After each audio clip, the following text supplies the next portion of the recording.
Today's topic is tense. Tense is very important to learn English, to understand English. If you want to learn English, if you want to understand English, you must have to know about tense. If you know tense, you can learn English, you can understand English easily. Hello everyone, Assalamu alaikum, Namaskar. How are all you doing? I hope all of you are doing great. I'm also great by the grace of Almighty Rabbul Alamin. আমি Sheikh Mujib India Kolkata থেকে দাদাভাই English একাডেমিতে আপনাদের সকলকে জানাই স্বাগতম।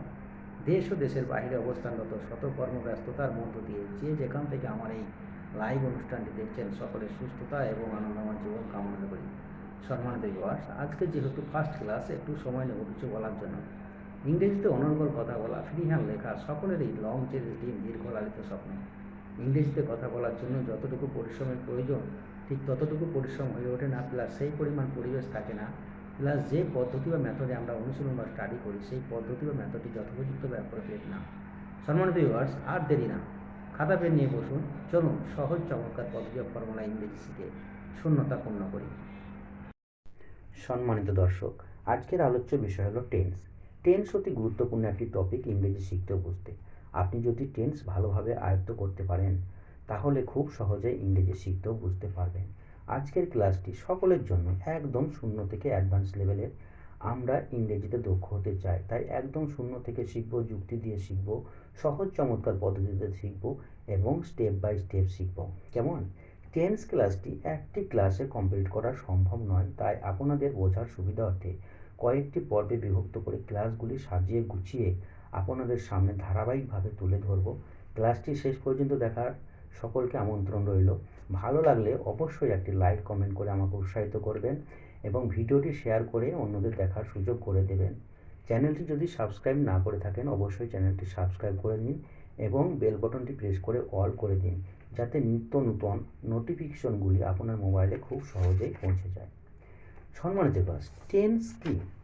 Tense আমরা বাংলায় যেটা জানি সময় বা কাল। আমরা কোন সময় কী ধরনের কাজ করি সেটি বোঝায়। টেন্সের তিনটি প্রকারভেদ: প্রেজেন্ট, পাস্ট এবং ফিউচার। প্রেজেন্ট মানে বর্তমানে যে সকল কাজগুলো আমরা এখন করি সেটি বোঝায়। পাস্ট অতীতে যে কাজগুলো আমরা করেছিলাম বা করেছি সেটি সম্বন্ধে বোঝায়।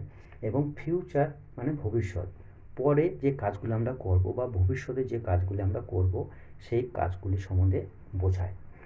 এই প্রেজেন্ট, পাস্ট এবং ফিউচার প্রত্যেকটি টেন্সের চারটি করে মোট 12টি টেন্স আছে। আজকে আমরা এই 12টি টেন্সের মধ্যে সর্বপ্রথম প্রেজেন্ট ইনডিফিনিট বা সিম্পল টেন্স, পাস্ট ইনডিফিনিট বা সিম্পল টেন্স এবং ফিউচার ইনডিফিনিট বা সিম্পল টেন্স নিয়ে আলোচনা করব। কেমন? প্রেজেন্ট ইনডিফিনিট বা সিম্পল টেন্স বাংলায় যেটা আমরা সাধারণ বর্তমানকাল বলে জানি। সাধারণ বর্তমানকালে যে সকল কাজগুলো আমরা সাধারণত সচরাচর করি, যেমন খাই, যাই, বলি, করে, করো, দেখি, এই সকল কাজগুলি কিন্তু আমরা সাধারণ বর্তমানকালে করে থাকি। এই কাজগুলিকে ইংরেজিতে বলে ভার্ব, বাংলাতে বলে ক্রিয়া বা কাজ। এই ভার্ব বা ক্রিয়াগুলি যখন বাংলায় উচ্চারণ হয়, বাংলা দুইটি অক্ষরে উচ্চারণ হয় এবং উচ্চারণের শেষে হর্ষই এ ও অন্তুস্থ দিয়ে শেষ হয়। যেমন খায়, খেয়াকার হর্ষই খায়, দুইটি অক্ষর উচ্চারণ হয়েছে এবং উচ্চারণের শেষে হর্ষই দিয়ে শেষ হয়েছে। যায় কিন্তু জ্যাকাংস্ত যায়, দুইটি অক্ষর উচ্চারণ হয়েছে এবং উচ্চারণটি উন্তুস্থ দিয়ে শেষ হয়েছে। করে, কর একার করে, এ উচ্চারণটি দিয়ে শেষ হয়েছে, দুইটি অক্ষর উচ্চারণ হয়েছে। করো, কর ওকার করো, ও উচ্চারণ দিয়ে শেষ হয়েছে এবং দুইটি অক্ষর উচ্চারণটি শেষ হয়েছে। এই ধরনের ভার্ব বা ক্রিয়াগুলি যদি আমরা কোথাও খুঁজে পাই তাহলে ধরে নেব এই ভার্ব বা ক্রিয়াগুলি হলো প্রেজেন্ট ইনডিফিনিট বা সিম্পল টেন্সের ভার্ব বা ক্রিয়া। কেমন? লক্ষ্য করুন, আমি খাই, আমি কি করি? খাই। এই খাই কাজটি বাংলা দুইটি অক্ষরে উচ্চারণ হয়েছে এবং উচ্চারণের শেষে হর্ষই দিয়ে শেষ হয়েছে। কেমন? সে খায়, সে কি করে? খায়। এই খায় কাজটি বাংলা দুইটি অক্ষরে উচ্চারণ হয়েছে এবং উচ্চারণের শেষে হর্ষই দিয়ে শেষ হয়েছে। যদি আমরা এই ধরনের ভার্ব বা ক্রিয়াগুলি কোনো সেন্টেন্স বা বাক্যে খুঁজে পাই তাহলে আমরা ধরে নেব সেটি হলো প্রেজেন্ট ইনডিফিনিট বা সিম্পল টেন্সের সেন্টেন্স বা বাক্য। আমরা যখন এই ধরনের সেন্টেন্স বা বাক্যগুলি যখন বাংলা থেকে ইংরেজিতে সেন্টেন্স বা বাক্য গঠন করব তখন আমরা ভার্বের V1 এবং V5 ফর্মটি দিয়ে সেন্টেন্স বা বাক্য গঠন করব। V5 ফর্মটি ব্যবহার করব আমরা থার্ড পারসন সিঙ্গুলার নাম্বার দিয়ে এবং V1 ফর্মটি ব্যবহার করব আমরা বাকি সাবজেক্টগুলির ক্ষেত্রে। তাহলে এখানে প্রশ্ন হলো থার্ড পারসন সিঙ্গুলার নাম্বার কি? থার্ড পারসন সিঙ্গুলার নাম্বার হলো আমি আর তুমি ছাড়া, আমি আর তুমি বাদে। আমি হলাম ফার্স্ট পারসন আর তুমি হলে সেকেন্ড পারসন। আমি আর তুমি বাদে পৃথিবীতে যা কিছুই একটি বোঝাবে। ঠিক আছে? মানুষ, জীবজন্তু, পশু পাখি, গাছপালা, নদী নালা, আসবাবপত্র যা কিছুই আছে যদি সেটি একটি বোঝায় তাহলে সেটি হবে থার্ড পারসন সিঙ্গুলার নাম্বার। তাই এখানে হি, সি, হু, মনি এখানে একজন ব্যক্তিকে বোঝাচ্ছে, তাই এগুলি হলো থার্ড পারসন সিঙ্গুলার নাম্বার। কেমন? তাহলে আমরা এখানে শিখলাম প্রেজেন্ট ইনডিফিনিট বা সিম্পল টেন্সের ভার্ব বা ক্রিয়াগুলি বাংলায় যখন উচ্চারণ হবে বাংলা 2টি অক্ষরে উচ্চারণ হবে এবং উচ্চারণের শেষে হ্রস্বই এ ও অন্তস্থ দিয়ে শেষ হবে। কেমন? এবং আমরা যখন প্রেজেন্ট ইনডিফিনিট বা সিম্পল টেন্সে সেন্টেন্স বা বাক্যগুলিকে বাংলা থেকে ইংরেজিতে সেন্টেন্স বা বাক্য গঠন করব তখন আমরা ভার্বের V1 এবং V5 ফর্মটি ব্যবহার করব। V5 ফর্মটি ব্যবহার করব আমরা থার্ড পারসন সিঙ্গুলার নাম্বারের ক্ষেত্রে এবং V1 ফর্মটি ব্যবহার করব আমরা বাকি সাবজেক্টগুলির ক্ষেত্রে। কেমন? পাস্ট ইনডিফিনিট বা সিম্পল টেন্স। পাস্ট ইনডিফিনিট বা সিম্পল টেন্স বাংলায় যেটা আমরা সাধারণ অতীতকাল বলে জানি। সাধারণ অতীতকালে যে সকল কাজগুলি আমরা আগে করেছিলাম এরকম বোঝাবে, যেমন খেয়েছিলাম, করেছিলাম, শিখেছিলাম, বলেছিলাম, লিখেছিলাম, দেখেছিলাম, এই রকম বোঝায়। এই কাজগুলি কিন্তু আমরা আগে করেছিলাম বা অতীতে করেছিলাম এই রকম বোঝাচ্ছে। তাই পাস্ট ইনডিফিনিট বা সিম্পল টেন্সের ভার্ব বা ক্রিয়াগুলি যখন বাংলায় উচ্চারণ হবে উচ্চারণের শেষে যদি ছিল, ছিলাম, ছিলে এইরকম উচ্চারণ দিয়ে শেষ হয় তাহলে আমরা ধরে নেব এই ভার্ব বা ক্রিয়াগুলি পাস্ট ইনডিফিনিট বা সিম্পল টেন্সের ভার্ব বা ক্রিয়া।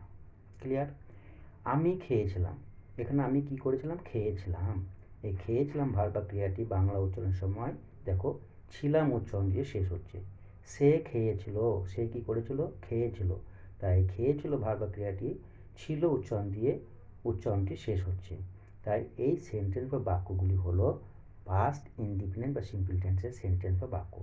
আমরা যখন এই ধরনের সেন্টেন্স বা বাক্যগুলিকে বাংলা থেকে ইংরেজিতে সেন্টেন্স বা বাক্য গঠন করব তখন আমরা ভার্বের V2 ফর্মটি ব্যবহার করব পাস্ট ইনডিফিনিট বা সিম্পল টেন্সের ক্ষেত্রে। ঠিক আছে? আমি খেয়েছিলাম, আই এট, আমরা ভার্বের V2 ফর্ম দিয়ে সেন্টেন্স বা বাক্য তৈরি করলাম। সে খেয়েছিল, হি এট, সে খেয়েছিল। আমরা প্রেজেন্ট ইনডিফিনিট বা সিম্পল টেন্সে ভার্বের V2 ফর্ম দিয়ে আমরা সেন্টেন্স বা বাক্য তৈরি করলাম বাংলা থেকে ইংরেজিতে। এখানেও পরিবর্তন নেই। সে খেয়েছিল এটি থার্ড পারসন সিঙ্গুলার নাম্বার, সেই ক্ষেত্রেও ভার্বে আমরা V2 ফর্মটি দিয়েই সেন্টেন্স বা বাক্য তৈরি করলাম। তাই পাস্ট ইনডিফিনিট বা সিম্পল টেন্সে সেন্টেন্স বা বাক্য তৈরি করতে বাংলা থেকে ইংরেজিতে সকল সাবজেক্টগুলির ক্ষেত্রে ভার্বের V2 ফর্ম দিয়ে আমরা সেন্টেন্স বা বাক্য তৈরি করব, সেখানে সাবজেক্টের কোনো পরিবর্তন নেই। ঠিক আছে? ক্লিয়ার? ফিউচার ইনডিফিনিট বা সিম্পল টেন্স বাংলা যেটা আমরা সাধারণ ভবিষ্যৎকাল বলে জানি।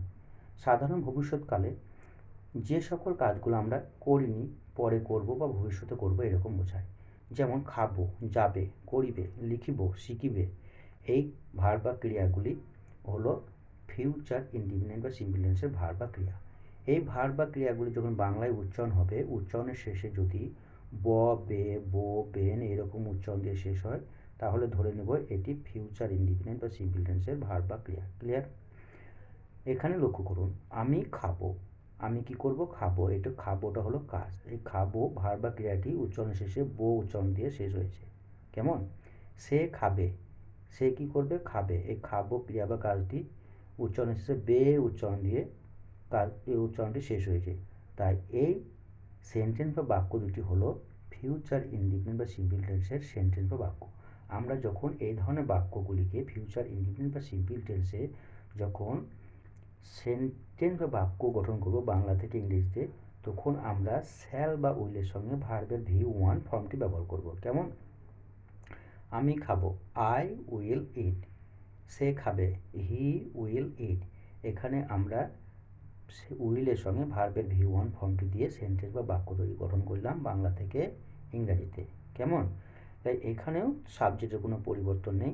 সকল সাবজেক্টগুলির ক্ষেত্রে একটাই নিয়ম, শ্যাল বা উইলের সঙ্গে ভার্বের V1 ফর্ম দিয়ে আমরা সেন্টেন্স বা বাক্য গঠন করব। ক্লিয়ার? আপনারা এখন যেটা করবেন আপনারা ভার্বের এই ফর্মগুলি সুন্দরভাবে ঠোঁটস্থ করে নেবেন যাতে সেন্টেন্স ও বাক্য গঠন করতে বিভিন্ন টেন্সে খুবই সাহায্য করবে। তাই আপনারা সুন্দরভাবে ঠোঁটস্থ করে রাখবেন, এমনভাবে ঠোঁটস্থ করবেন যেন ব্রেনে ভাবার সঙ্গে সঙ্গে মুখে বুলি হয়ে গুলির মতো বেরিয়ে আসে। কেমন? সেই সঙ্গে সঙ্গে সাবজেক্টগুলিও আপনারা সুন্দরভাবে ঠোঁটস্থ করবেন। আপনারা জানেন তবুও করবেন আপনাদের সুবিধার্থে। ঠিক আছে? তাহলে চলুন আমার সাথে একবার প্র্যাকটিস করুন। Eat, ate, eaten, eating, eats, go, went, gone, going, goes, write, wrote, written, writing, writes, see, saw, seen, seeing, sees, play, played, played, playing, plays, do, did, done, doing, does. Okay, চলুন সাবজেক্টগুলো একবার practice করি। I আমি, we আমরা, you তুমি, you তোমরা, দে তারা, হু কারা, এইচ ই হি সে ছেলেদেরকে বোঝায়, এস এইচ সি সে মেয়েদেরকে বোঝায়, হু কে মনি মনি, ইট ইহা বা এটি। ঠিক আছে? তাহলে আপনারা এই ভার্বের ফর্মগুলি এবং সাবজেক্টগুলি সুন্দরভাবে ঠোঁটস্থ করবেন। ঠোঁটস্থ করলে আপনাদের সারা জীবন কাজে লাগবে।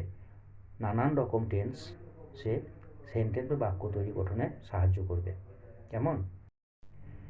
এখন আমরা ভার্বের এই ফর্মগুলি দিয়ে সাবজেক্টগুলি চেঞ্জ করে করে প্রেজেন্ট ইনডিফিনিট বা সিম্পল টেন্স, পাস্ট ইনডিফিনিট বা সিম্পল টেন্স এবং ফিউচার ইনডিফিনিট বা সিম্পল টেন্সে আমরা সেন্টেন্স বা বাক্যগুলি গঠন করব এবং সেন্টেন্স বা বাক্যগুলি আমরা মুখে বলে বলে প্র্যাকটিস করব, যাতে আমাদের মুখের ভেতর অর্গানগুলি স্ট্রেংথ হয় এবং আমরা ফ্লুয়েন্টলি কথা বলতে পারি। কেমন? আমরা আগেই শিখেছি প্রেজেন্ট ইনডিফিনিট বা সিম্পল টেন্সে আমরা ভার্বের V1 এবং V5 ফর্মটি দিয়ে সেন্টেন্স বা বাক্য গঠন করি। পাস্ট ইনডিফিনিট বা সিম্পল টেন্সে আমরা ভার্বের V2 ফর্ম দিয়ে সেন্টেন্স বা বাক্য গঠন করি এবং ফিউচার ইনডিফিনিট বা সিম্পল টেন্সে আমরা শ্যাল বা উইলের সঙ্গে ভার্বের V1 ফর্মটি দিয়ে সেন্টেন্স বা বাক্য গঠন করি। কেমন? চলুন তাহলে আমরা প্র্যাকটিস করি। আই ইট আমি খাই, আই এট আমি খেয়েছিলাম, ভার্বের 2 নম্বর ফর্মটি। আই উইল ইট আমি খাবো। ঠিক আছে? এখন সাবজেক্ট চেঞ্জ করো। উই ইট আমরা খাই, উই এট আমরা খেয়েছিলাম, উই উইল ইট আমরা খাবো। ইউ ইট তুমি খাও, ইউ এট তুমি খেয়েছিলে, ইউ উইল ইট তুমি খাবে। ইউ ইট তোমরা খাও, ইউ এট তোমরা খেয়েছিলে, ইউ উইল ইট তোমরা খাবে। দে ইট তারা খায়, দে এট তারা খেয়েছিল, দে উইল ইট তারা খাবে। হু ইট কারা খায়, হু এট কারা খেয়েছিল, হু উইল ইট কারা খাবে। হি ইটস ভার্বের 5 নম্বর ফর্মটা। হি ইট সে খায়, হি এট সে খেয়েছিল, হি উইল ইট সে খাবে। সি ইট সে খায়, সি এট সে খেয়েছিল, সি উইল ইট সে খাবে। হু ইটস কে খায়, হু এট কে খেয়েছিল, হু উইল ইট কে খাবে। মনি ইটস মনি খায়, মনি এট মনি খেয়েছিল, মনি উইল ইট মনি খাবে। ইট ইটস এটি খায়, ইটস এট এটি খেয়েছিল, ইট উইল ইট এটি খাবে। এখন একটি ভার্বের সঙ্গে সাবজেক্টগুলি চেঞ্জ করে করে আমাদের একবার প্র্যাকটিস হয়ে গেল। এই যখন একবার হয়ে যাবে একটি ভার্বের সঙ্গে, পরের ভার্বটা নেবেন, পরেরটা হয়ে গেলে তারপরেরটা করবেন, তারপরেরটা করবেন, এইভাবে প্রতিটা ভার্বের সঙ্গে সাবজেক্টগুলি চেঞ্জ করে করে প্র্যাকটিস করবেন নিজে নিজে। কেমন? চলুন তাহলে এখন আমরা গোটা দিয়ে প্র্যাকটিস করি। আই গো আমি যাই, আই ওয়েন্ট আমি গিয়েছিলাম, আই উইল গো আমি যাব। উই গো আমরা যাই, উই ওয়েন্ট আমরা গিয়েছিলাম, উই উইল গো আমরা যাব। ইউ গো তুমি যাও, ইউ ওয়েন্ট তুমি গিয়েছিলে, ইউ উইল গো তুমি যাবে। ইউ গো তোমরা যাও, ইউ ওয়েন্ট তোমরা গিয়েছিলে, ইউ উইল গো তোমরা যাবে। দে গো তারা যায়, দে ওয়েন্ট তারা গিয়েছিল, দে উইল গো তারা যাবে। হু গো কারা যায়, হু ওয়েন্ট কারা গিয়েছিল, হু উইল গো কারা যাবে। হি গোস থার্ড পার্সন সিঙ্গুলার 5 নম্বর ফর্মটা। হি গোস সে যায়, হি ওয়েন্ট সে গিয়েছিল, হি উইল গো সে যাবে। সি গোস সে যায়, সি ওয়েন্ট সে গেছিল, সি উইল গো সে যাবে। হু গোস কে যায়, হু ওয়েন্ট কে গেছিল, হু উইল গো কে যাবে। মনি গোস মনি যায়, মনি ওয়েন্ট মনি গেছিল, মনি উইল গো মনি যাবে। ইট গোস এটি যায়, ইট ওয়েন্ট এটি গেছিল, ইট উইল গো এটি যাবে। এইভাবে আপনারা মুখে বলে বলে প্র্যাকটিস করবেন। মুখে বলে বলে প্র্যাকটিস করলে যেটা হবে, আপনাদের মুখের জড়তাটি কাটতে থাকবে এবং ধীরে ধীরে আপনারা বাক্যটু হয়ে উঠবেন, আপনাদের ফ্লুয়েন্সি আসতে থাকবে। ঠিক আছে? তাহলে এইভাবে আপনারা প্র্যাকটিস করবেন। কেমন? সম্মানিত বন্ধুরা, যখন আমাদেরকে কেউ প্রশ্ন করে, সেই প্রশ্নের উত্তরটা কিন্তু আমরা জানি। ইংরেজিতে যখন কেউ প্রশ্ন করে, তখন আমরা বলতে গিয়ে আমাদের মুখের ভেতরে যে আটকে যায়, তার একটি কারণ আমরা বলার মতন সেই রকম প্র্যাকটিস করিনি বা করা হয়নি, তাই আমরা সেই প্রশ্নটার উত্তর দিতে পারি না। সম্মানিত দর্শক, ক্লাসটি শেষ পর্যন্ত দেখার জন্য অসংখ্য ধন্যবাদ। ক্লাসটি কেমন লাগলো অবশ্যই কমেন্টে কমেন্ট করে জানাবেন। আজকের ক্লাসের রিলেটেড ক্লাস নিয়ে আমি খুব শীঘ্রই আপনাদের সামনে হাজির হব। ততক্ষণ সকলে সুস্থ এবং ভালো থাকুন। আজকের মতন এখানেই শেষ করছি। আসসালামু আলাইকুম, আল্লাহ হাফেজ, বাই বাই।